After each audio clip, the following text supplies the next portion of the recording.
Goeiedag, ek is weer eens gevra, wat is die verskil tussen die Amerikaanse weermag en die SAW, hoe vergelyk en hoe verskil hulle van mekaar?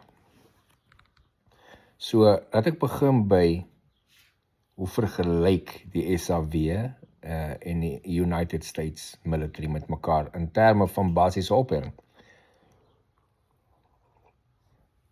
So die standaard is dieselfde. Die standaard wat ons hier in Amerika het, is dieselfde as wat ons gehad het tydens die 80s in SAW in terme van die opleiding wat ons gekry het vir basiese opleiding, met een groot verskil. Onthou jy in 80s en die 70s in SAW, na oggend breakfast en so aan oggendparade, het jy vir 3 ure op die paragrond spandeer om links regs en links met die dagmesier omkeer te doen.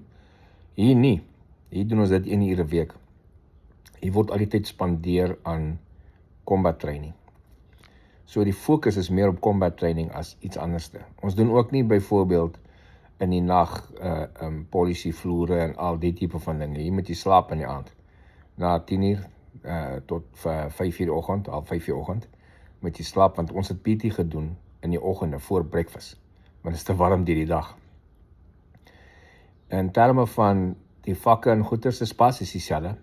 Veldkuns, jy weet, skietkuns, militêre reg, daai tipe vakke wat jy in basiese opleiding kry, het nie maar hier ook dieselfde. Skietbaan toe dieselfde en die skiettabelle is baie dieselfde. Combat training is dieselfde, ek weet, fire and move en jy weet, seksie gevegdrills. En hierdie tipe van ding is ook baie dieselfde, maar jy spandeer maar net baie meer tyd daaraan hier in Amerika. Groot verskille, hier is nie 'n kantien nie. Hier is nie 'n tikkiebokser nie. Hier is nie van onthou in Suid-Afrika en die SAW, na aandete is jy op jou eie, dan kan jy rondloop, kantien toe gaan en by jou maatjies skeuier en wat die nee, jy mag nie, jy gaan nie rondloop nie. Jy kan nie jou bungalow uitgaan as jy terugkom nie. Want klasse gaan tot 9 uur die aand toe hierso. En dan het jy tussen 9 en 10 uur vrye tyd en dan moet jy gaan slaap. En dan so, daar's nie rondloop nie. Nie eens op naweke nie. Daar's nie kantine nie. Daar's nie fone nie, hulle vat jou fone weg. Die dag as jy land by die basiese opleiding, vat hulle jou fone weg. Hulle laat jou eers gou 5 minute 'n foonoproep maak om vir jou ma en pa te sê is veilig, en dan vat hulle die fone weg. Halfpad deur basies kry jou foon vir 5 minute en kan jy hulle bel en sê, okay, ons het nou uitpassering op daai dag, kan jy hulle kom, en dan in die laaste week voor die uitpasseer, het jy weer 'n 5 minute oproep. Verder het jy geen fone by jou nie. Ook nie toegang tot tikkiebokse nie. Nou, dis maar die basiese opleiding gedeelte. Hoe verskil dis die weermagte tussen mekaar? Een moeilike verskil. Die SAW, ons almal ken die SAW, ons het weet tanks en ratels in die army gehad en die artillerie en so aan. En die geneeskundige dienste was al die medics en die ops medics en al daai, weet, en die lugmag het ons lugmagbasisse gehad en die vloot ons paar skepe en goed gehad. Hier is dit dieselfde. Maar nou net tussen 15 en 100 keer groter. Ons het byvoorbeeld in die US Air Force, daar's nie 'n US Air Force nie. Daar's 'n paar US Air Forces. Dit val alles onder die Department of the Air Force, maar daar's 'n First Air Force en 'n Second Air Force en 'n Third Air Force en 'n Fourth Air Force. Dis hoe groot dit is, word opgedeel. Want kyk, vinnig in Suid-Afrika het ons in die hoogte van die grensoorlog het ons so by die 450 vliegtuie gehad in die lugmag wat gebruik was. Dis nou van Harvards regdeur tot die fighter jets en al die goeders. Hier in Amerika het ons 13,000. So, kyk maar die verskil. So, obviously is die lugmag baie groter. Leer is baie groter, obviously, selfde ding. Hier by ons, die ander verskil is, attack helikopters byvoorbeeld. Helikopters hier by ons word deur die army gevlieg, nie deur die lugmag nie. Lugmag het helikopters, maar die grootste gebruiker van helikopters is die army. So die Apache helikopters, die attack helikopters, hulle behoort nie army, word glad nie die lugmag nie.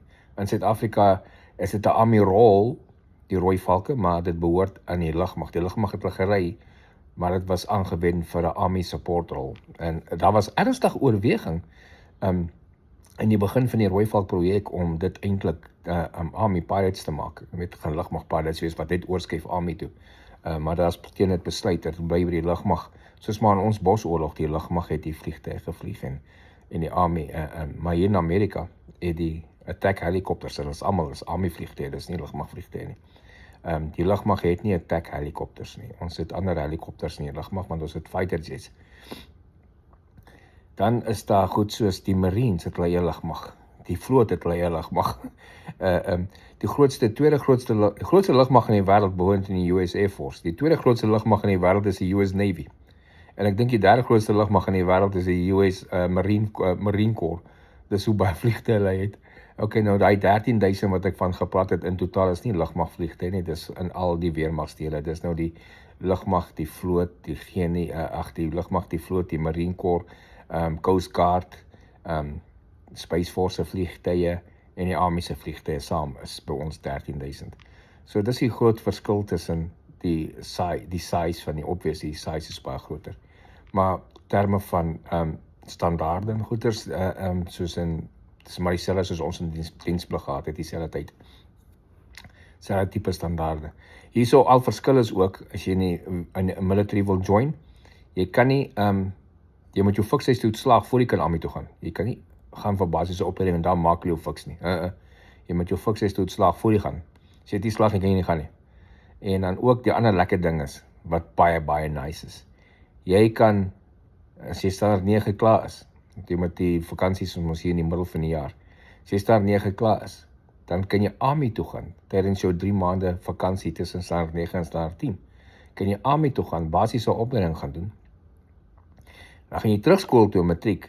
Dan is jy nou officially US Army property. Jy kry 'n pay van die US Army af, want jy moet 1 keer die maand op 'n naweek gaan drill. En dan so vir jou matriekjaar kry jy salaris by die army en jy's 'n soldaat. Jy moet 1 keer 'n maand uniform aantrek.